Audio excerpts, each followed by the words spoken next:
Olá, eu sou Hernandes Pereira, sou professor de Geografia, também formado em Pedagogia. Seja bem-vindo a mais uma videoaula de Geografia. Nesse espaço você terá a oportunidade de conhecer temas do campo da Geografia Física e Humana e seus desdobramentos na nossa vida cotidiana. Por isso, pegue o seu lápis, papel, ou seu celular, tablet ou computador e faça suas anotações. Não saia daí.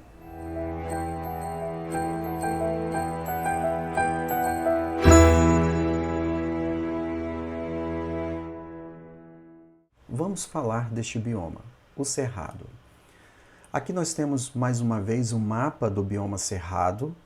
Você pode observar toda essa área verde aqui, seria onde naturalmente teríamos a ocorrência de cerrado, dessa vegetação, desse bioma. É muito interessante a quantidade de estados brasileiros que vão abrigar esse bioma. São Paulo, Minas Gerais, Mato Grosso do Sul, Mato Grosso, Goiás, Tocantins, uma parte aqui da Bahia, Piauí e Maranhão. Assim nós temos uma ideia de como que esse bioma também ele é bem extenso. E é interessante que basicamente todos esses estados, de certa forma, trataram esse bioma de alguma forma específica, considerando aí os aspectos da vocação econômica que a gente vai tentar entender também um pouco. Uma coisa importante é que esse bioma ele tem aí mais de 2 milhões de quilômetros quadrados, mas ele corresponde aí a 24% do território nacional. Vive aí mais ou menos 22 milhões de pessoas, que acabam habitando esse bioma, representando aí 11% da população brasileira, de acordo com o IBGE de 2010. Dentre essas populações, algumas tradicionais, podemos citar como principais aqui os quilombolas e os indígenas. Então você tem aqui os povos quilombolas, que são povos que herdaram toda uma tradição e terras dos antigos quilombos que existiram nessas regiões marcadas pelo Cerrado, e é claro os povos originários, que já existiam mesmo antes da chegada dos portugueses, que são aí os povos indígenas, que vão tratar um pouquinho aí dessa questão. É muito importante deixar bem claro que há uma pressão muito forte do agronegócio sobre essas populações mais tradicionais, que é uma questão que inclusive vem de discussões já há muito tempo. Não somente a pressão sobre as populações, como também sobre o cerrado.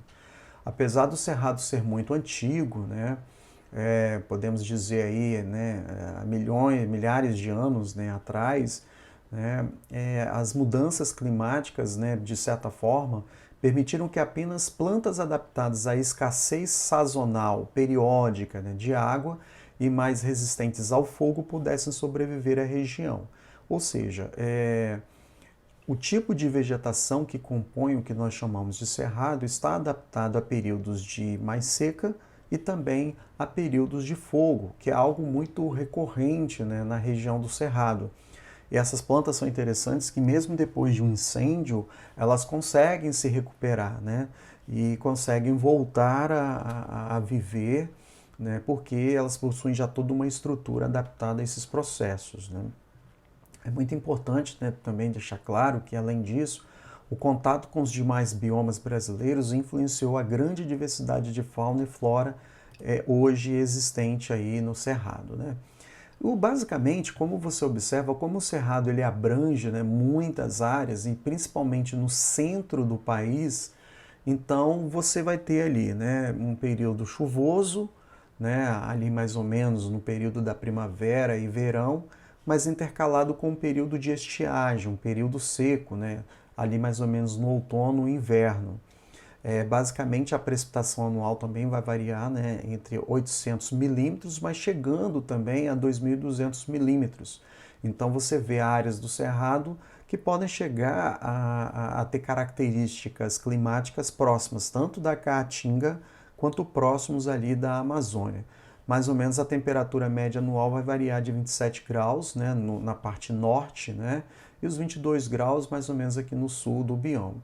Eu tenho aqui mais uma vez o climograma de uma cidade específica do né, desse bioma cerrado, onde, é claro, você observa aqui, né, as temperaturas, né, variando aqui em torno de 20, né, 27 graus aqui, né, mais ou menos aqui, né, e as partes chuvosas. Né? Então você tem aqui um bioma que é muito mais úmido, né, que é muito mais chuvoso, né, do que, por exemplo, a Caatinga, né, podendo ter precipitações aí bem significativas anuais.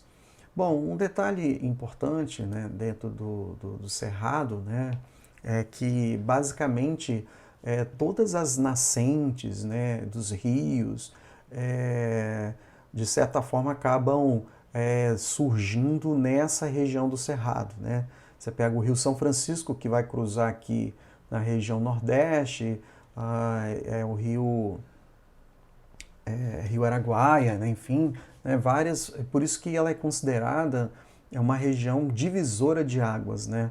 Justamente você pega ali, né, as três maiores bacias hidrográficas brasileiras, a Amazônica, a Bacia Platina, mais ou menos aqui nessa região, e a de São Francisco, né, todas elas nascem justamente na região do Cerrado, né, alertando aí sobre a necessidade de proteção desse bioma.